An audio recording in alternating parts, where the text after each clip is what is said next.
de la refondation de l'État chargé des relations avec les institutions, Monsieur le ministre de la Communication, de l'économie numérique et de la modernisation de l'administration, Monsieur le ministre de l'Artisanat, de la Culture, de l'Industrie hôtelière et du Tourisme, mes très estimés frères et collègues, Mesdames et Messieurs les représentants des institutions de la République, Excellences, Mesdames, Messieurs les ambassadeurs et représentants des organisations internationales accréditées auprès de la République du Mali, Mesdames et Messieurs les représentants des autorités administratives indépendantes, Monsieur le secrétaire général du ministère de la Justice et des Droits de l'Homme, Monsieur le directeur général du contentieux de l'État, Mesdames et Messieurs les membres du cabinet et du secrétariat général du ministère de la Justice et des Droits de l'Homme, Mesdames et Messieurs les chefs de services centraux et assimilés du ministère de la Justice et des Droits de l'Homme,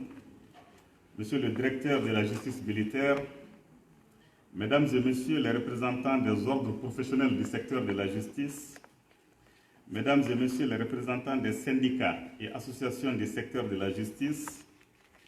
Mesdames et Messieurs les représentants des partenaires techniques et financiers, Mesdames et Messieurs les chefs de juridiction et des parquets, Mesdames et Messieurs les représentants des organisations de la société civile, Mesdames et Messieurs les membres de la commission d'organisation de la 2e édition de la Semaine de la Justice, chers amis de la presse, distingués invités, tous pris en vos rangs, grades et qualités, Mesdames et Messieurs. Je voudrais, à l'entame de mon propos, m'acquitter d'un devoir au nom de l'institution judiciaire, des acteurs de la justice et de l'ensemble de mon département. C'est de vous exprimer notre profonde gratitude et notre reconnaissance pour la grande mobilisation et les succès qui ont marqué la première édition de la Semaine de la Justice l'année dernière, pour lesquels chacun de vous a qualitativement contribué. L'occasion m'est opportune de vous adresser encore mes vifs remerciements, chers collègues membres du gouvernement, présidents d'institutions de la République, Excellences, Mesdames et Messieurs les ambassadeurs et représentants des organisations internationales accréditées auprès de la République du Mali, pour votre présence à cette cérémonie, malgré vos lourdes charges et les contraintes d'agenda, témoignant ainsi de l'intérêt que chacun de vous attache à la justice et à l'institution judiciaire, qui constitue le socle indispensable pour toute société aspirant à la paix, à la stabilité et à la cohésion sociale, mais aussi à la sécurité juridique et judiciaire, sans lesquelles il ne peut y avoir de développement. Mes sincères remerciements vont également à l'endroit des présidents d'autorités administratives indépendantes, des partenaires techniques et financiers du secteur de la justice, des représentants de la société civile et des organisations syndicales, des acteurs judiciaires et des hommes des médias qui nous font l'honneur, comme lors de la première édition, d'être présents à cette cérémonie. Chers collègues, distingués invités, Mesdames et Messieurs, le succès de la première édition de la Semaine de la Justice nous a réconfortés dans notre conviction quant à la pertinence et la nécessité de l'organisation de cet événement annuel à travers lequel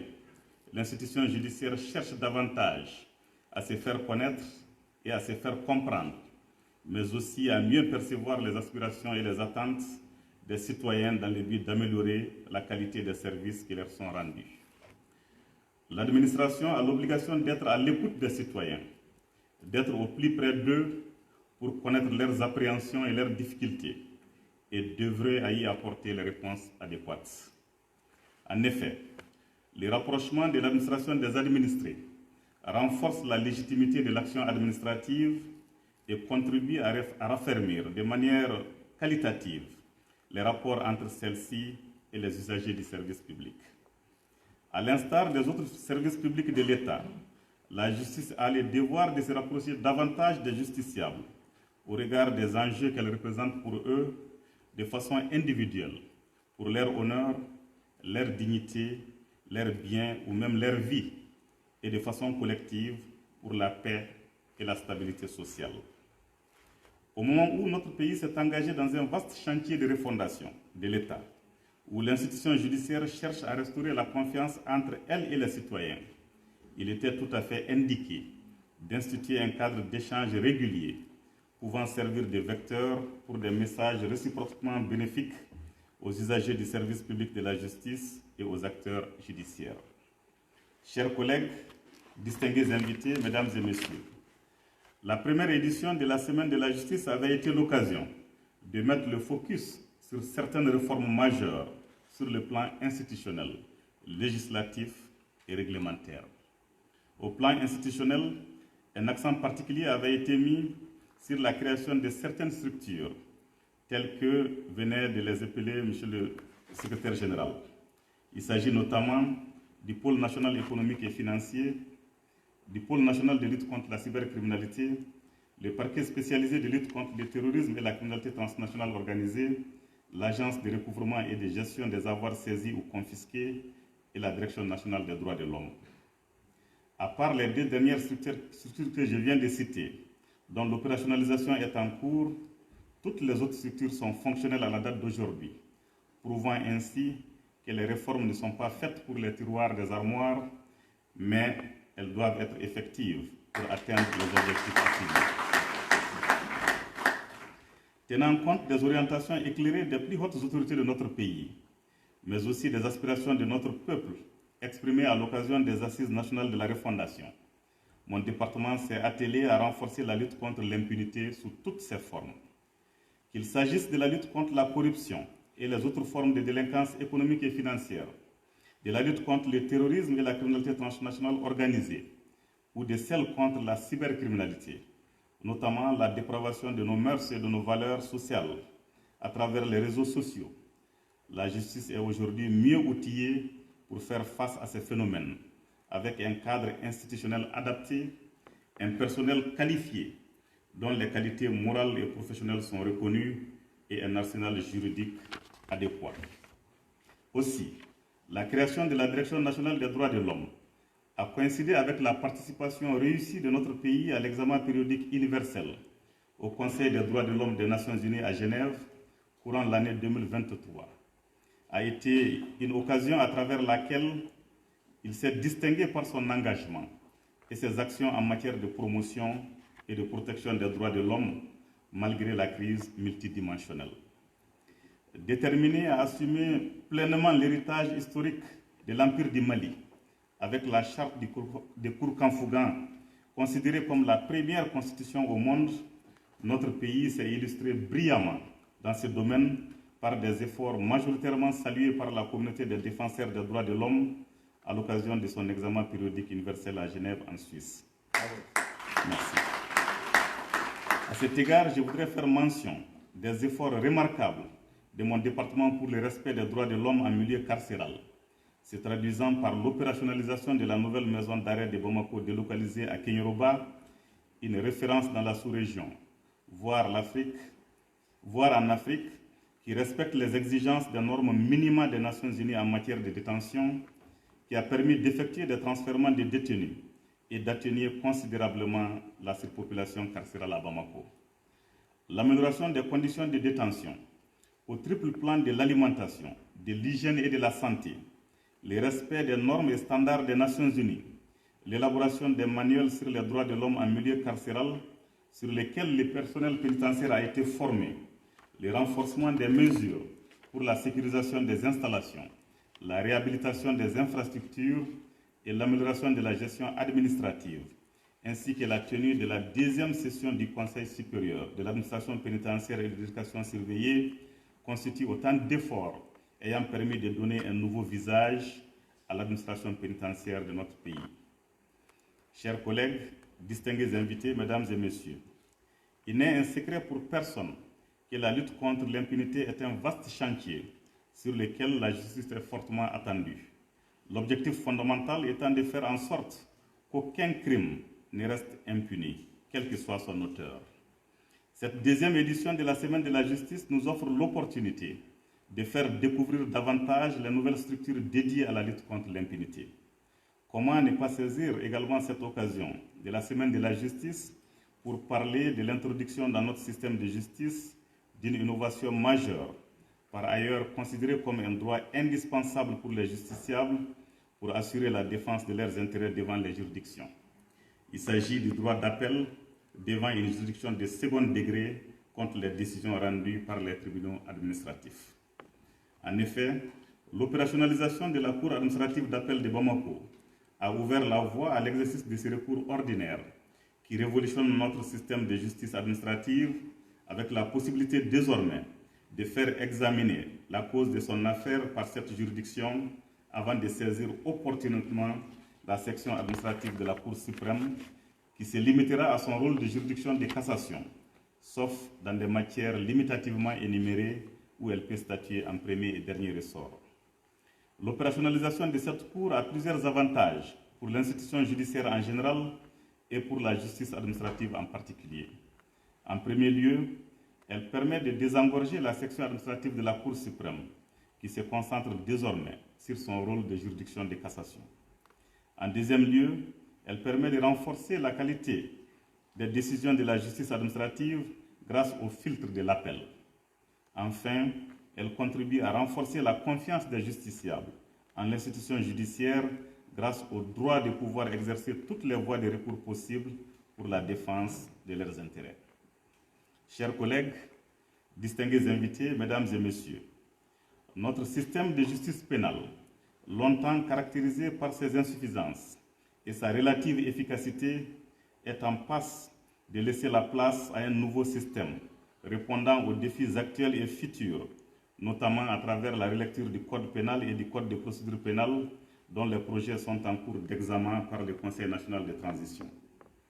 Force est de reconnaître que l'attente a été longue pour que notre pays se dote enfin de nouveaux textes générationnels répressifs permettant de soutenir juridiquement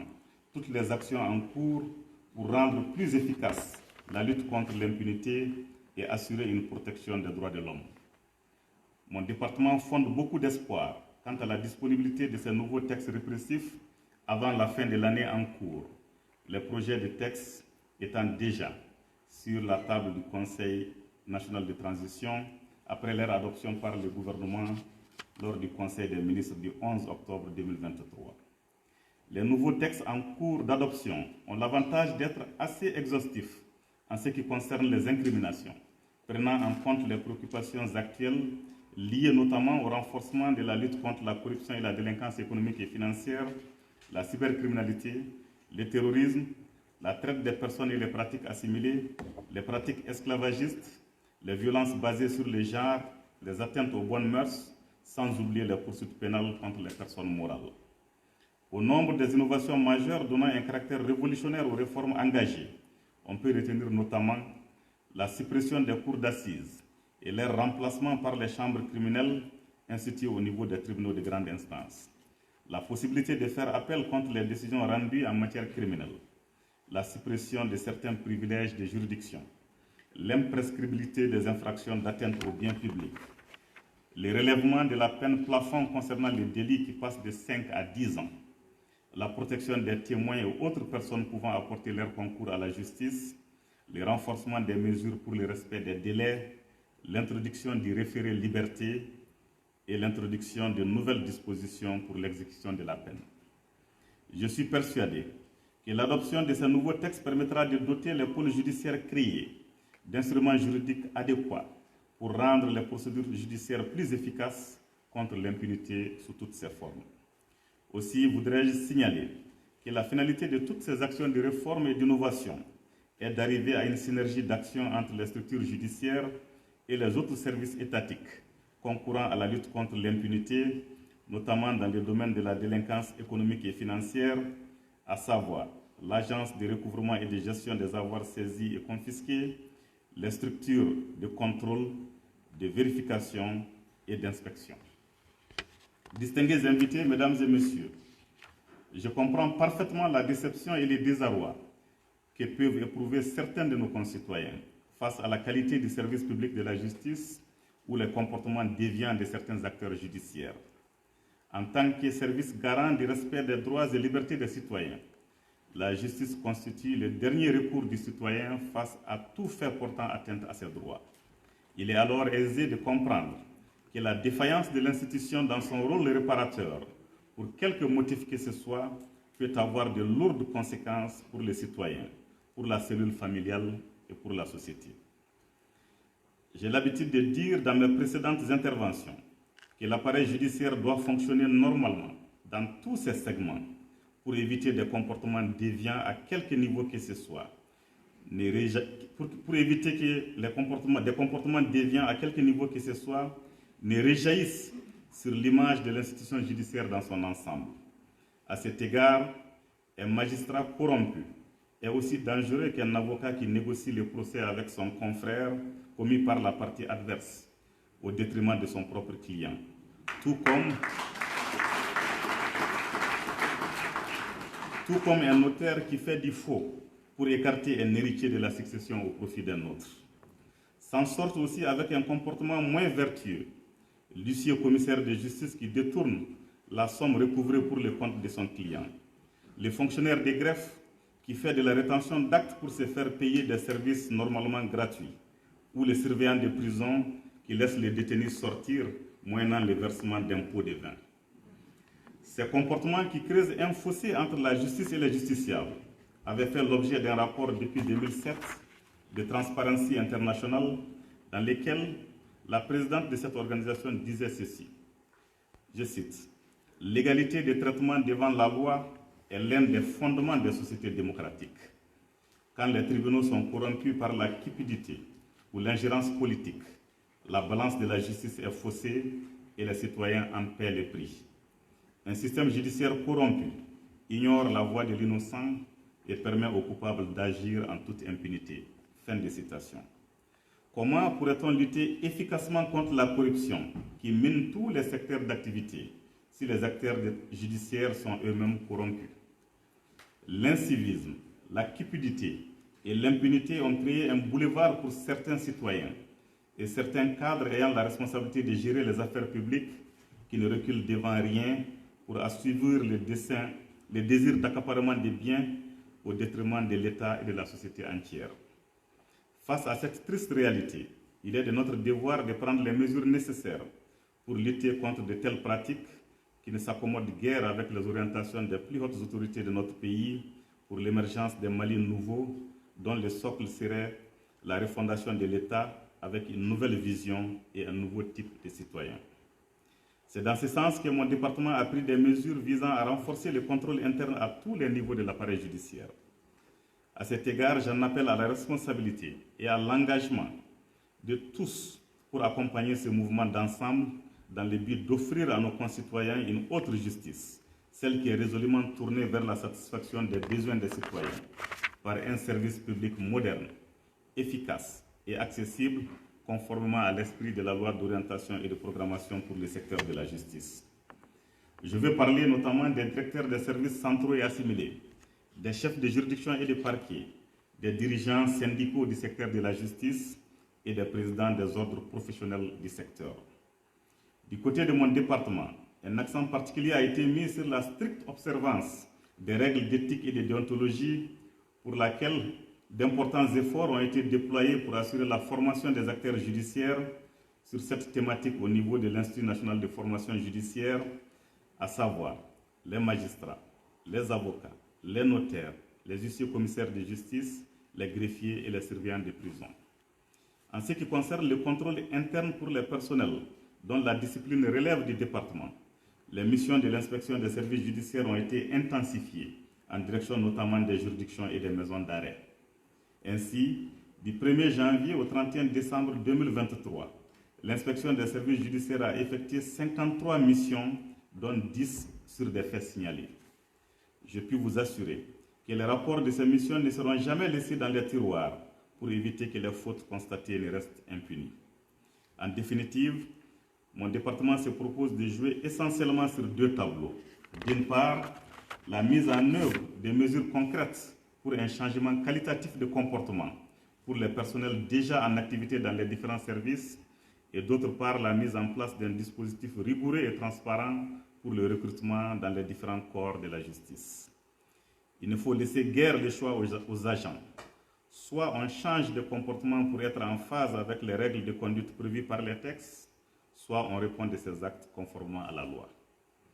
Il s'agit de s'attaquer véritablement aux maux qui minent les secteurs et qui affectent négativement la qualité du service public de la justice. Je vais énumérer ici la corruption, le non-respect des délais prescrits par la loi, la non-rédaction du factum, l'absentéisme injustifié, ainsi que d'autres formes d'abus liés à l'exercice du pouvoir que la loi donne à l'agent. S'agissant des recrutements des personnels, il y a lieu de se féliciter des progrès qualitatifs enregistrés dans ce domaine depuis 2018 qui incitent à renforcer les mesures pour la bonne organisation des concours. En effet, ceux qui sont appelés à renforcer qualitativement les ressources humaines du secteur et à inverser la tendance dangereuse de la perte de confiance en l'institution judiciaire doivent être recrutés sur des bases saines. Nous n'avons pas le choix. La justice de demain doit reposer sur cette nouvelle génération d'agents devant avoir des qualités morales et professionnelles irréprochables. Chers collègues, distingués invités, mesdames et messieurs, à côté du tableau peu reluisant des comportements indélicats invoqués plus haut, il existe fort heureusement une autre justice, celle qui est portée par des hommes et des femmes attachés au respect scrupuleux, non seulement des règles d'éthique et de déontologie telles qu'elles résultent des différents statuts, mais aussi aux valeurs de moralité et d'intégrité conformes à notre société. Cette frange mérite tout notre soutien et notre respect pour ce qu'elle est et pour ce qu'elle fait. Le défi du changement qualitatif est à notre portée si nous faisons front commun contre les acteurs indélicats qui doivent être identifiés et combattus sans faiblesse. Mon département se félicite des efforts soutenus, déployés par l'État pour atteindre les objectifs fixés à travers les différents documents de programmation gouvernementale, mais aussi du soutien constant du président de la transition, chef de l'État, président du Conseil supérieur de la magistrature, son Excellence le colonel Assimi Goïta. À cet égard, nous ambitionnons de tenir au courant cette année les États généraux de la justice afin de poser un diagnostic en profondeur permettant de consolider les acquis de la transition et de donner de nouvelles orientations pour bâtir une justice répondant aux aspirations de nos concitoyens. C'est le lieu de saluer l'accompagnement des partenaires techniques et financiers en appui aux efforts de l'État à travers la loi d'orientation et de programmation pour le secteur de la justice. À tous ces partenaires, je voudrais exprimer ma profonde gratitude et leur renouveler la disponibilité de mon département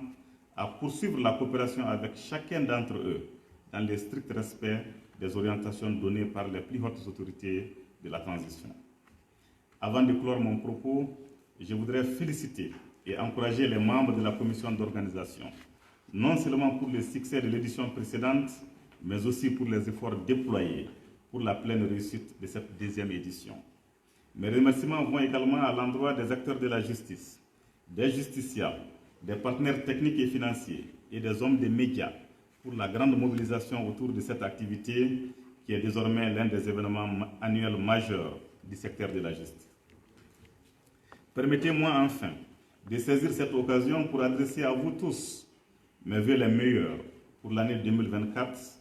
en souhaitant qu'elle soit pour chacun de vous une année de paix, de prospérité, de longévité, de succès et d'épanouissement individuel, professionnel et familial. En souhaitant plein succès aux activités programmées et en invitant tous à y prendre part activement, je déclare lancer la 10e édition de la Semaine de la Justice. Merci infiniment de votre aimable attention.